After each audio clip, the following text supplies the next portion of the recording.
Hey everyone, so this video is on the different ear pads that we recommend for the Caldera close. There's 4 we recommend for different sounds. Anything beyond these recommendations is kind of at your own peril, but let's get into it without any further ado. The 4 that we recommend are the stock hybrid, which has an interior of suede here, and then the rest of it is lambskin.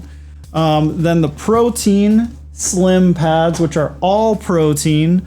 These are also the same pad that's used on the Bokeh, actually, as the stock pad. So if you already have a Bokeh, you already have one of these as well. And then there's the all suede Caldera pad. All of these are top perf, by the way. That's one defining characteristic of the pads for the Caldera close, is they're only perf on the top. And then we have the deep lambskin Caldera pad, perf top only.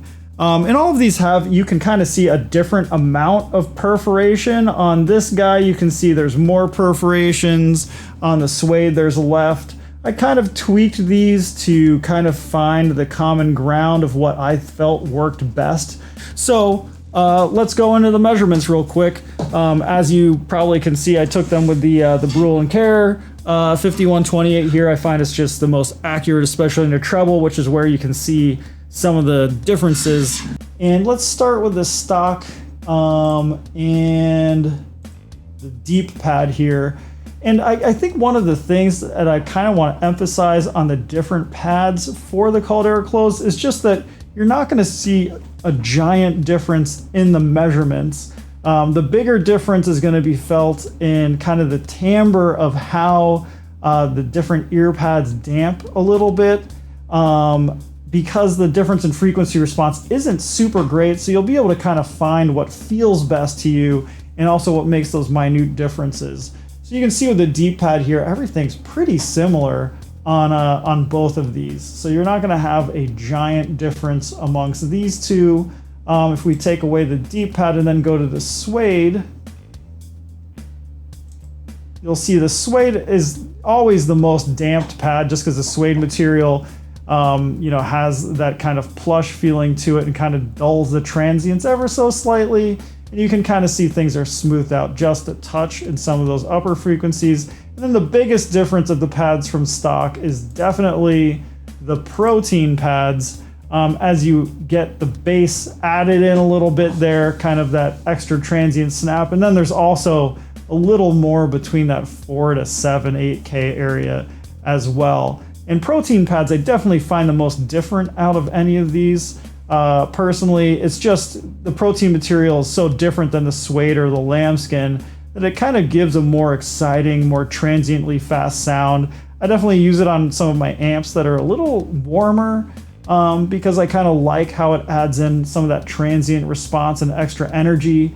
I think the other place you can kind of see this is in the impulse response too, and especially if we zoom in and look at that right off that peak impulse here, and you'll see that kind of the transient response, you can kind of see it right at the peak of the first impulse here. And so with the hybrid stock pads, you can see, we're right at 150.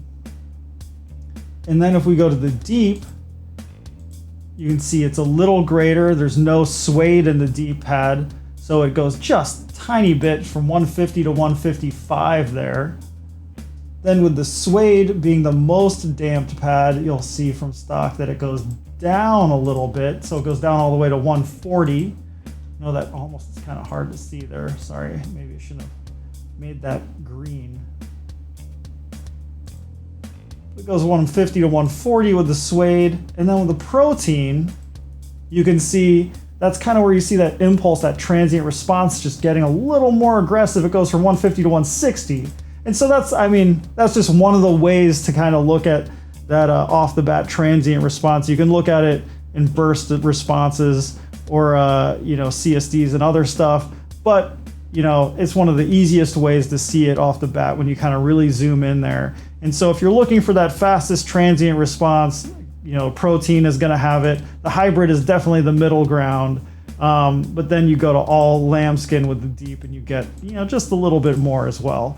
And so all minor variations, I think it's easy to find the one you want through trying them. And I usually just kind of tell, our listeners to kind of stick with the one they like the most. Usually I'll kind of rotate month by month with what my mood is or what my setup is. I'll find a pad that works the best with the amp I have at the moment and just kind of go with it. So yeah, with this Caldera closed and the rest of our headphones, you'll be able to find what pads work best for you. And of course, I'll link below to the video concerning the front meshes that you can change out to. And typically once you find what you like, I always suggest to stick with it, go with the flow, do what you love. Anyways, thanks for watching this video. I'll check you guys out at the next one. Ask any questions below, and yeah, appreciate you. Thanks.